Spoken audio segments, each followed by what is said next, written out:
ఉన్నవాళ్ళు తెలుసు. వైశ్య కార్పొరేషన్ వస్తే కూడా మనకేం లాభం పెద్దగా ఉండదు. కానీ మన సమాజంలో ఉన్న వారి ఇక్కడికి రాలేకపోతారు. అందరూ నిరుపేదలంటే కూడా వైశ్యులలోనే ఎక్కువ ఉంటారు. అది వారికి ప్రభుత్వాలకు ఏంటంటే వైశ్యులు ఆర్య వైశ్యులు అంటే బాగా ఉన్నత సంపన్న వర్గాల వారు అని ఒక వాళ్ళ యొక్క భావన ఉంటుంది. కానీ మనం రాష్ట్ర జనాభాలో 4% పైన ఉన్నాము. కాబట్టి 16 లక్షల మంది పైన వైశ్య జనాభా ఉండి కూడా మనకి ఇంతవరకు కూడా ఎలాంటి నిధులు కానీ కార్పొరేషన్ ఎన్నికలలో కానీ అసెంబ్లీ ఎన్నికలలో కానీ ఎమ్మెల్యే కోటాలో కానీ మన యొక్క శాతాన్ని పెంచకపోవడము.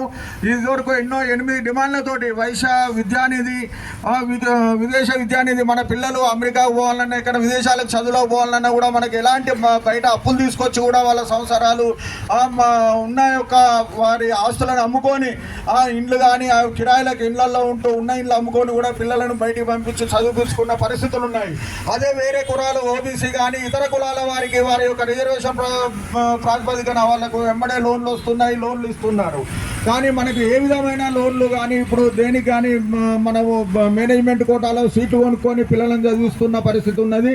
కాబట్టి మనకు కూడా అన్ని రంగాలలో మనం సమానంగా జనాభా దామాషా ప్రకారంగా మనం ఉన్న జనాభా ప్రకారంగా అడుగుతున్నాం. మనం అమలు చేయాలని ఈ ప్రభుత్వం ఉన్న లోపలనే చూసుకుంటే రేవంత్ రెడ్డి ప్రభుత్వానికి కూడా మంచి మైలేజ్ వస్తుంది. రాబోయే హైదరాబాద్ గ్రేటర్ ఎన్నికల్లో కూడా వారికి మన వైశ్యుల యొక్క ఓట్లు పడతాయి. లేకపోతే వైశ్యుల యొక్క ఆగ్రహానికి గురిగాక తప్పదని ఈ వేదిక ద్వారా హెచ్చరిస్తున్నాను.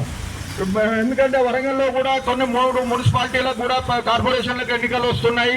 కాబట్టి దాన్ని గుర్తుంచుకొని కూడా వెంబడే వైశ్య కార్పొరేషన్ నిధులు ఏర్పాటు చేసి దాన్ని అమలుపరిచే విధంగా సకలమైన రీతిలో వాళ్ళకే ఇచ్చుకుంటూ పోతే వాళ్ళకి సిఫార్సు ఉన్నది కాకుండా అందరికీ అర్హులైన పేదలకు ఆ నిధులు మంజూరు